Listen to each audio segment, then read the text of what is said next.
ரெபேக்காள்ட்ட இருந்த அருமையான இன்னொரு குவாலிட்டி. அதே 13ஆம் வசனத்துல அவன் தாய் அந்த மகனை பார்த்து சொல்ற ஒரு வார்த்தை, என் மகனே உன்மேல் வரும் சாபம் என் மேல் வரட்டும். யாக்கோபு சொல்றான், அம்மா நீங்க என்ன போய் ஆசீர்வாதம் வாங்க சொல்றீங்க, ஆசீர்வாதம் வாங்குறது சந்தோஷம் தான், ஒருவேளை அப்பா கண்டுபிடிச்சிட்டு என்ன சபிச்சிட்டாருன்னா என்ன ஆகும் அப்படின்னு பயப்படுறான். அப்ப அந்த அம்மா சொல்றாங்க, ஆசீர்வாதம் வந்தால் அது உனக்கு வரட்டும், ஒருவேளை அது சாபம் வந்தால் அது என் மேல் வரட்டும். இது என்ன ஒரு ஸ்டேட்மெண்ட் தெரியுங்களா? இந்த ஸ்டேட்மெண்ட் யாருடைய ஸ்டேட்மெண்ட்? நீங்க கொஞ்சம் நல்லா யோசிச்சு பாருங்க.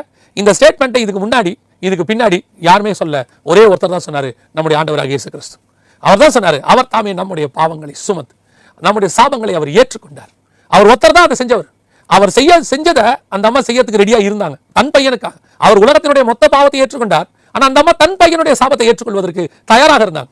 இதுதான் அந்த அம்மா கிட்ட அந்த ஸ்பிரிச்சுவல் குவாலிட்டியினுடைய உச்சம். இன்னைக்கு பிள்ளைகளுக்கு சாப்பாடு கொடுக்கறது கூட யோசிக்கிற தாய் இருக்கு. பிள்ளைகள் சாப்பிட்டு இருக்கும்போது ஒரு 2 பீஸ் எக்ஸ்ட்ராவா சிப்ஸ் கேட்டா உனக்குரிய பங்கு கொடுத்தாச்சு, இது என்னதுன்னு சாப்பிட்ற தாயை பார்த்துருக்கேன். ஏன் பிள்ளைகளுக்கு சாப்பாடு போடாமல் முதலாவது தான் சாப்பிடுகிற எத்தனையோ ஒரு காலகட்டத்திலலாம் பிள்ளைகள் சாப்பிட்டு முடிச்சுட்டு மிச்சம் இருந்தால் தாய் சாப்பிடுவாங்க. இது ஒரு காலகட்டம். இப்போ டயத்துக்கு சாப்பிடணும்னு சாப்பிட்டுட்டு மிச்சம் இருந்தால் பிள்ளைகளுக்கு போடக்கூடிய தாய்களும் இருக்கிறார்கள். நான் குறையாக சொல்லவில்லை, ஆனால் அன்பு மாறிவிட்டது. இன்னைக்கு சூழ்நிலை மாறிவிட்டது. ரெபேக்காவுடைய குணாதிசயத்தை பாருங்க. ஆசீர்வாதத்தை நீ வச்சுக்க, சாபத்தை என்கிட்ட கொடுத்துரு. யார் சொல்லுவா? இன்னைக்கு யார் சொல்லுவா? இன்னைக்கு உள்ள பெற்றோர் எத்தனை பேர் அப்படி சொல்லுவாங்க? பிள்ளைகளை பெற்றோர் அப்படித்தான் வளர்த்தாங்க போன ஜெனரேஷன் வரைக்கும்.